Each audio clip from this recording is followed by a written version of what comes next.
Soft lies may comfort you, but only the hard, metallic truth will ever truly set you free. We aren't afraid to ask the difficult questions and show the reality that others ignore. Click subscribe today for the most honest storytelling on the web. My brother's truck was already parked in the driveway when I pulled up. I sat in my car for a moment and just looked at it. That truck. The one he bought last year when he said he was finally getting his finances together. The one with the chrome rims that cost more than my mother's last dental bill. I looked at that truck and I felt something settle in my chest. Not panic, not even anger. Just a kind of quiet clarity, the way the air gets still before a storm rolls in. I had been planning this for 8 months. I knew this day was coming before my brother did. Let me back up. My parents have been married for 38 years. My father worked in manufacturing for most of my childhood, and my mother did bookkeeping part-time while raising me and my brother. We were not a wealthy family. We were a careful family. They clipped coupons. They drove cars until the wheels were practically falling off. They never took a vacation that required a plane ticket. Everything they had, they built slowly, with their hands and their patience, over decades. The house they live in now, the one I grew up in, the one with the oak tree in the backyard that my father planted the year I was born, they almost lost it 6 years ago. My father had a health crisis. I will not go into all the details because they are his to keep, but it was serious, and it was expensive, and it came at the worst possible time. My brother was 29 then, and going through a divorce. I was 26, and had just started my second year at a logistics company, where I had worked my way up from an entry-level coordinator position. I did not have much, but I had more than nothing, and nothing was exactly what my parents had when the medical bills started coming. I made a decision. I did not tell anyone I was making it. I did not call a family meeting. I did not ask for recognition or a thank you or even an acknowledgement. I just started writing checks. The mortgage on their house was $1,240 a month. I started covering it. I also helped with the utilities when they fell behind. And I quietly paid off a credit card balance that my mother did not know I knew about.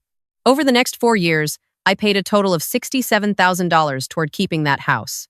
I worked a second job on weekends for most of that time. I did not go on vacations.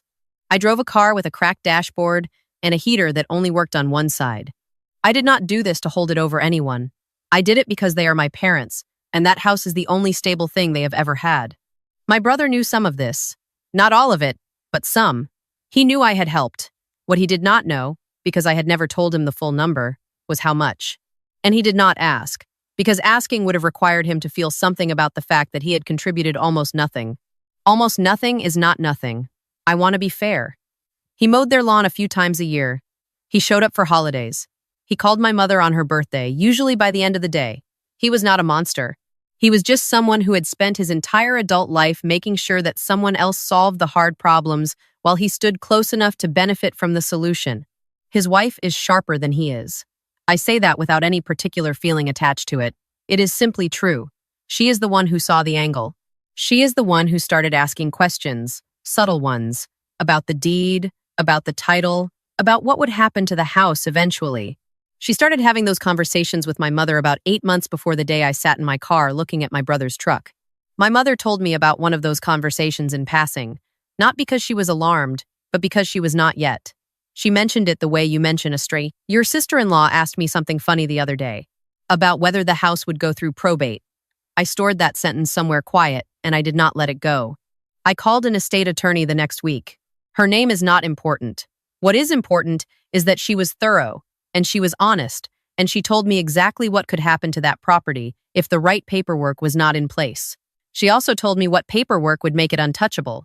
We worked on it for 3 months. I paid for all of it. I did not tell my parents the reason I was asking questions, only that I wanted to make sure everything was organized just in case. My father, who trusts me in the quiet way that fathers trust daughters who have never given them a reason not to, signed what I asked him to sign. My mother asked one question. I answered it honestly. She nodded and signed too. When everything was filed, I put the copies in a folder in my bag. I did not take the folder out for 5 months. Until today. I got out of the car. My brother opened the front door before I knocked, which meant he had been watching from the window. He smiled at me in the way that people smile when they want you to feel like everything is normal so you do not go looking for what is not. Hey, he said, glad you made it. I looked past him into the living room. My mother was sitting on the couch with her hands folded in her lap. My father was in his chair by the window. He looked at me when I walked in, and something in his face shifted. some small tightening around the eyes. He looked away quickly. He looked the way he used to look when I was a child, and something was wrong that he did not want me to see. My sister-in-law was standing near the kitchen doorway. She had dressed up slightly, which I noticed. Neat blouse, earrings. She smiled at me too. The smiling was doing a lot of work in that room. "What's going on?" I asked. I did not sit down. My brother glanced at his wife. Then he looked at me with the particular expression of someone who has rehearsed what he is about to say. "We've just been talking," he said, "about the house, about planning ahead. Mom and Dad aren't getting any younger, and it makes sense to think about what happens. You know, practically." "Practically," I repeated. "The property's value has gone up a lot," his wife said. Her voice was warm and reasonable, the voice of someone explaining something obvious to someone they are hoping will not notice. It is not obvious at all. "We were thinking it might make sense to put it in a family trust. So it stays in the family. So there's no complications later." I looked at my father. He was looking at the window. "A family trust," I said. "With all of us as beneficiaries," she said. "Equal shares. It's the fair thing." And there it was. Equal shares. 4 people. The 2 people who had spent 38 years building something, and the daughter who had spent 4 years keeping it from being taken by a hospital billing department, and my brother, who had chrome rims and a lawn mowing schedule. Equal shares. My mother made a small sound that was not quite a word. My father put his hand on the arm of his chair. "I think," my brother said, his voice getting softer in the way that voices get soft when they want to seem like they are not pushing, "that it would just make everyone feel more secure. As a family." I set my bag down on the coffee table. "I want to show you something," I said. I took out the folder. I had organized it well. The attorney had helped me with that. Everything was tabbed. Everything was labeled. I put the first document on the table and smoothed it flat. "This is the deed," I said. "Mom and Dad's names are on it. It's been on it for 38 years. My sister-in-law nodded slowly. Her expression had not changed yet. "This," I said, placing the second document, "is a life estate agreement. It was filed 5 months ago. It means that Mom and Dad have the right to live in this house for the rest of their lives. It cannot be sold. It cannot be rented. It cannot be transferred without their direct consent. Not by anyone. Not by a trust. Not by a beneficiary. Not by a family meeting." The room was very quiet. "And this," I said, placing the third document, "is documentation of the $67,000 I have paid toward this property over the last 4 years. Mortgage payments. Utility arrears. 1 credit card balance. It is all itemized. It is all sourced. My name is on every transaction." My brother's face had gone through several different expressions while I was talking. It had started somewhere around confident and moved through confused, and was currently somewhere in the neighborhood of realizing he had miscalculated something important. His wife was still standing near the kitchen doorway. The warmth had left her voice before I even finished the second document. "You did all of this," she said, "without telling anyone?" "I told the people who needed to know," I said. "I told the attorney. And I told Mom and Dad when I asked them to sign. I didn't call a family meeting about it. I didn't ask for credit for it. I just did it." "That's," she started. "That is their home," I said. I was not raising my voice. I want to be clear about that. I was not shaking. I was not performing anything. I was just very, very tired of watching people treat the things my parents built like items in an estate sale that had not opened yet. That is the place my father planted a tree the year I was born. That is the kitchen where my mother made breakfast every single morning for 20 years. It is not a financial asset.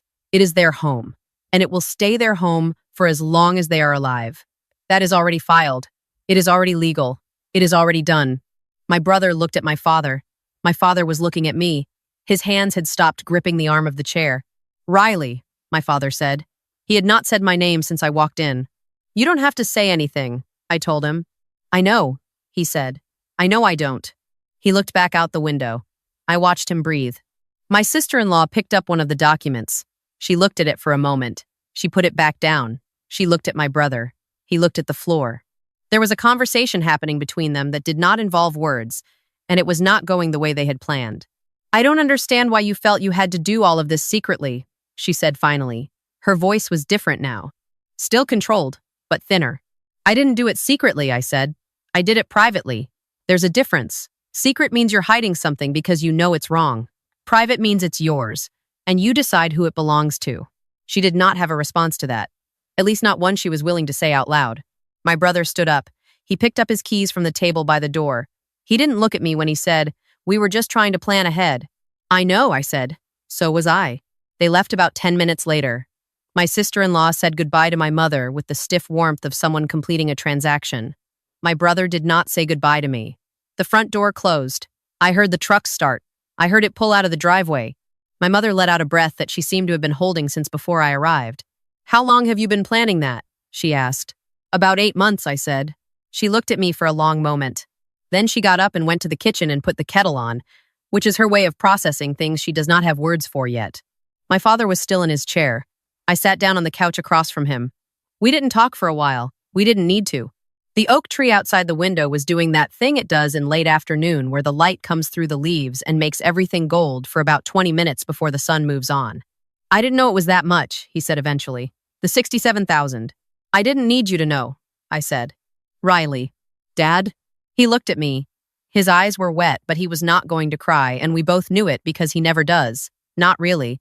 Not where anyone can see him. He just gets this particular stillness, like the rest of the world has paused, and he is the only thing still moving inside it. "You should have told us," he said. "We would have found another way." "There wasn't another way," I said. "And even if there had been, I didn't want you to have to find it." He nodded once. "Your mother's going to make you stay for dinner," he said. "I know. She's going to make the soup." "I know that too." He almost smiled. Not quite, but almost. He turned back to the window. The gold light was still there, doing its 20 minutes of work on the oak tree, and my father sat in his chair the way he always has, the way I have watched him sit my entire life, like a man who has nowhere else to be and is at peace with that. I am going to tell you something that I have been thinking about since I drove home that evening with soup in a container on the passenger seat and a folder of legal documents in my bag. There is a version of this story where I tell you I did all of this because I am a good person, and maybe that is partially true. But the more honest version is that I did it because I know what it costs to build something over 38 years. I watched my parents build it. I watched them go without things so the thing they were building could survive. I watched my father work a job that wore his body down so that the mortgage could be paid on time, every month, for 3 decades. I watched my mother keep her accounting precise, and her spending careful, and her worry quiet so that no one else would feel the weight of it.